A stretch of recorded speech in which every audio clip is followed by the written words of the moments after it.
Hello, my name is Hannah, and this is my little project that I have going on here, where I talk about resilience.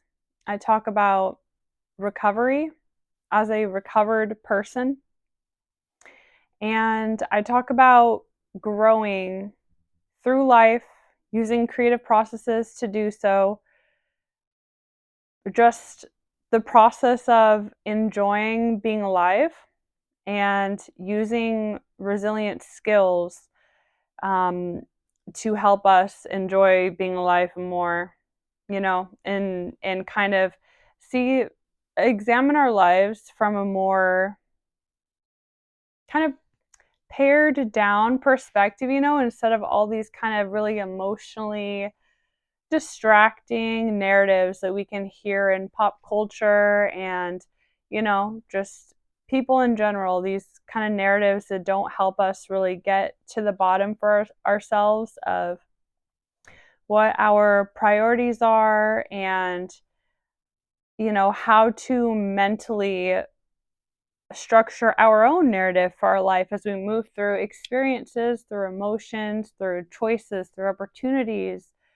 And, I just talk about ways that we can alter our perspective and reframe things really, um, so that we can feel more empowered and so that we can feel more connected in meaningful ways to other people and so that we can just feel more um, enjoyment and, you know, appreciation of being alive. So that is really my passion.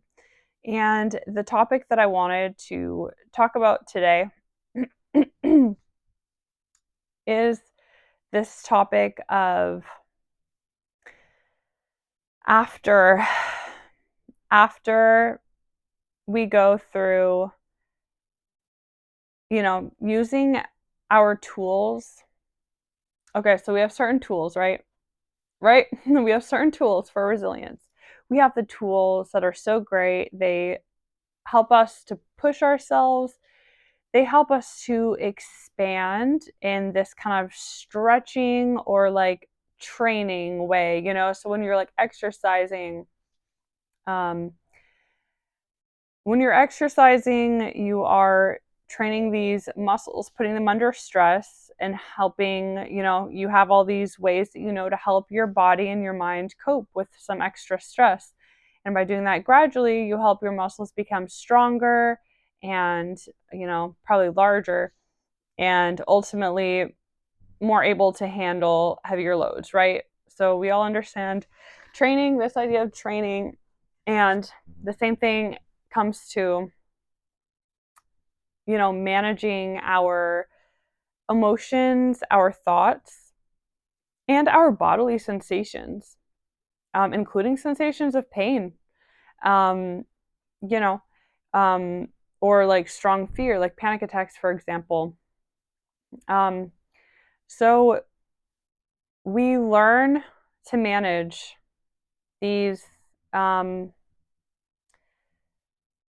these things sometimes by pushing ourselves, by really striving to expand bigger and be, we're going based on narratives of what we imagine is expected of us or what we just kind of imagine we should do. But we are still discovering along the way what actually works for us, What are those fine tuned ways that we have to maneuver ourselves, the kind of boundaries and promises that we have to be accountable for ourselves so that we are best able to manage our energy and our emotional motivation so that we can be consistent and stable, because in order to really get anywhere in life and be like authentic, successful but in an authentic way, it has to be something that we are able to be consistent in, right? Like consistency, availability, persistence, these are so crucial. And we can't always just be like, got to be gung ho, persistent. Um, when we're kind of setting ourselves up for failure because it's something we can't be persistent in. And um, because not everybody is suited for everything. And that is a part of what we're discovering. And it's actually a beautiful opportunity. And we can only be grateful for even the opportunity to be able to experiment with such things because for most of human history, we didn't have this luxury.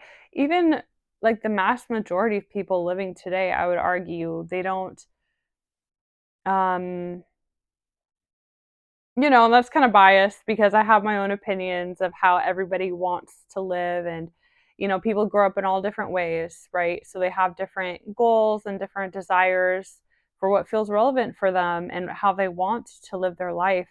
So for me, I'm kind of like most people don't get this beautiful, joyous opportunity um, to really discover and fine tune how to um, manage our energy to be consistent and super authentic, and tailored to who we are as a person. Some people don't, they don't have the emotional motivation to get super fine detailed in tailoring their life experience because they have more flexibility, more stamina, more. They're just suited towards different things. Everybody has disadvantages and advantages. So right, we go through these periods where we are really expanding in a pushing sense, where we are really using every tool in our toolbox um, for the purpose of going outside of our comfort zone. And then outside of that comfort zone, you know, I think it's important to be mindful through all of the patterns and experiments we take to being alive. But sometimes as we go through that comfort zone, it can be like, or go outside that comfort zone, it can kind of be like, oh, I am noticing how all these components are interrelated in my life. I'm noticing that when I push too much here, if we picture our life as like I don't know, a web, or how like the fascia in our body is all connected. And if it's tight in one area, other areas might have to kind of overstretch to compensate, or you know, just kind of like how depending on how everything is situated, it'll affect all the other areas. So if you have yeah, so if you have like areas that are really squelched, then that'll just affect the whole arrangement. So we kind of want everything to be like loose and even instead of like really tight and then overstretched in other places. And you know so um so we start to just see these patterns of how for our unique selves and our unique needs in this season of our life, because all we can go on is this season that we're in now. That's the only thing that is really alive and present. So in order to keep ourselves consistent, which is super important, right? In order to keep ourselves just kind of even keel and emotionally motivated, it's not really sustainable to push really hard. And we might be realizing, I know for myself, I definitely do, realizing when something is kind of just like habitual. Like in the past, we expected ourselves to just be like, yep, it's good. Survival. Yep, it's good. Got to survive. Got to just be like, yep, that's fine. And then now in the present, where that same thing, we notice like, oh, wait, but if I'm saying yes to this, I'm kind of compromising a different trajectory um, that is better matched to being sustainable long term and emotionally motivating long term and just authentic to ourselves. So as we learn these things, um, it's we just got to be like okay, there's a different tool set. We have this tool set over here for pushing ourselves, and really expanding and going outside of the area of comfort. And maybe that is kind of equivalent to, um, one, 1 to 6 reps for like whatever weight level, if you can do, or no, say like four reps. That's equivalent to like 4 reps. And then you could be like, that's the level of intensity where it is repeatable, um, the lifestyle that we're living, with the way that we're trying to organize our energy day to day, the way we're trying to make money, the kind of people we're trying to work with and collaborate with. Um, and then there's that other side, um, the metaphor with training, where you have, um, it's kind of like that same level of difficulty where you could do like 4 reps, and but you can't just keep on doing that. Like, you can do 4 reps and then you have to rest. And maybe sometimes it's the equivalent of how we're pushing in our life. It's like the same as like 1 rep. Like, yes, that'll get you ahead in the sense of building strength. But if you can only do 1 rep of something, you really shouldn't be pushing yourself to keep on trying to do that regularly, um, one after another. Like, you can do 1 rep. You can do 1 rep, that level of weight. But you have to keep in mind that doing this one repetition, you know, it's a 1 repetition weight level. And yeah. So just, I think that other side of the resilience tools that we have, that one side we have is, how to manage our thoughts and manage, um, our emotions, and stay consistent with our behaviors, uh, during these trying, pressuring times, and um, then we have the other side where we can go further when we don't have to push so hard in the circumstances. I think in order to open up those circumstances in which we don't have to push so hard, um, you know, I think it has to do with, honestly, taking really tight assessment of our values. And by doing so, realizing that that is what our self esteem is based on, whether or not we are living according to the values we set and we acknowledge that we care about. Some of them are maybe not, no, never mind. I was going to say that some of our values are maybe not, always chosen, but they are chosen in the sense that we can acknowledge if we are setting ourselves up for failure or success by, um, taking on certain values, because we have limited amount of energy. We can't value everything all at once, even if we will value it in the future. So, by taking stock of our values and affirming and,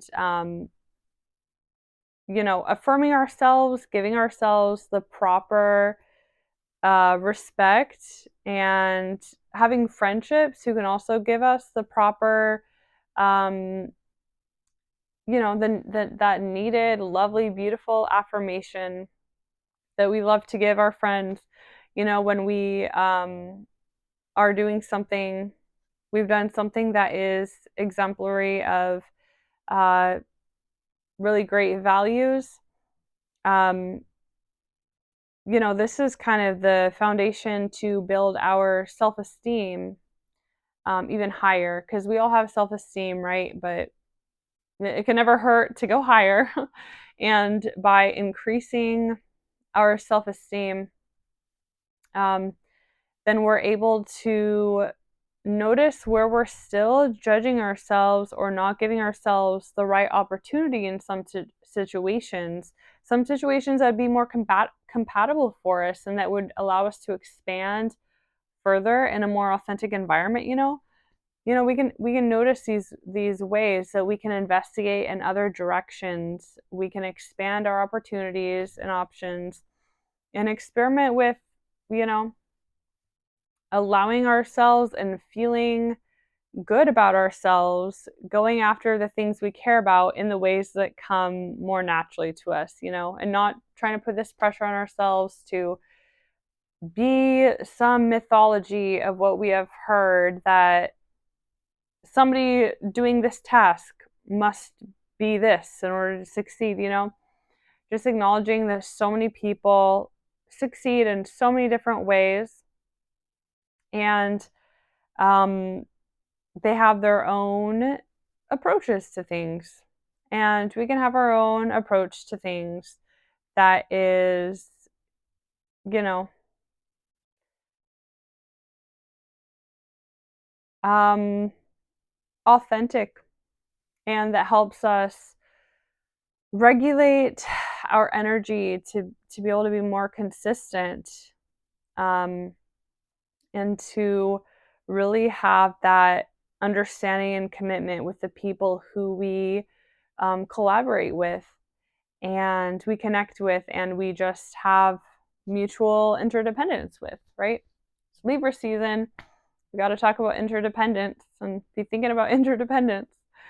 Um, yeah, so I think it's just, I know that everything that I'm talking about is super vague because it's just trying to apply the general principles, the general thought process of things so that hopefully you can apply it to your own individual circumstance. So because of that, um, it's, you know, it's very abstract, but I hope and I trust and I know that um, it'll make sense to people who are thinking on the same similar kind of track and who can be a benefit to. So, yeah, I hope and I affirm for you that you will find some way in which you can open up to a different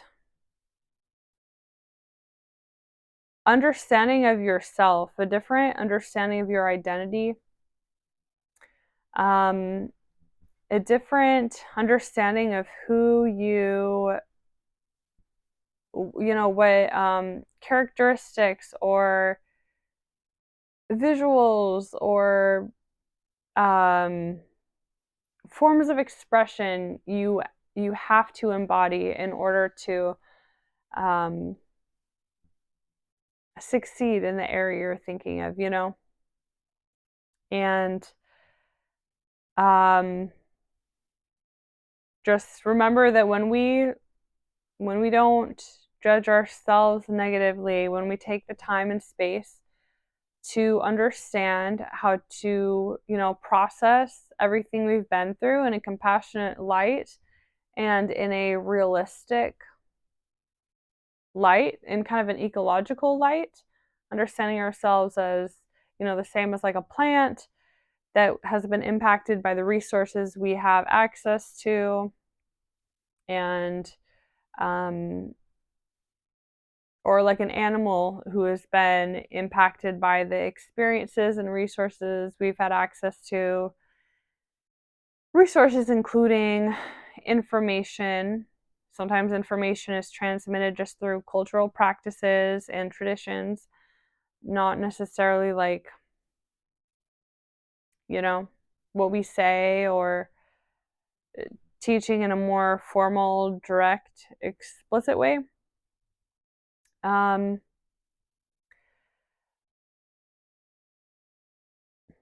well, I forgot what I was saying.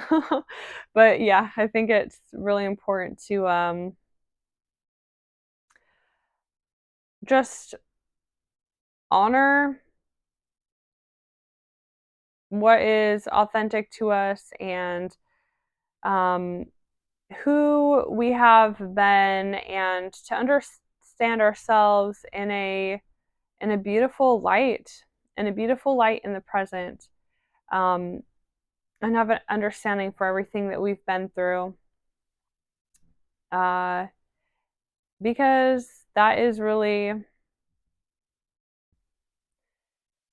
the only way that we can have the emotional motivation to sustain moving forward and sorting through all these different emotional thoughts in our heads that can direct us of what actions to take and can impact our identity and the ways that we think we should act or should experience things. Because at the end of the day, um, I think the only logical conclusion to have is that we all, as human beings, our purpose is to enjoy being alive and to play and experiment throughout the whole process, and to not take things too seriously. And that has a lot of layers to it just in itself, that phrase. But anyway, thank you so much for listening. And if you're ever interested in my resilience coaching, well, my email is in the description box of this video. But in my resilience coaching, my goal is really just to help, as I have, done in my own life, as I have gone through the earlier stages of getting out of my addiction, as I went through, tumultuous life experiences, trying to get things together, so to speak, trying to have more agency. As I went through those experiences, I'm really just trying to transmit the things that I wish that I would have known at the time. The things that I'm like, oh my God, this is the information that I was like struggling for and I couldn't find online. Even though I found amazing things online, I didn't find this support, really. This support where somebody was able to just play this role of, helping to remind me of these essential resilience skills and tools and how to apply it in specific situations. And, the difference between a coach and a therapist is that a therapist speaks more from theory and from a clinical perspective. And a coach speaks more from, personal experience, and in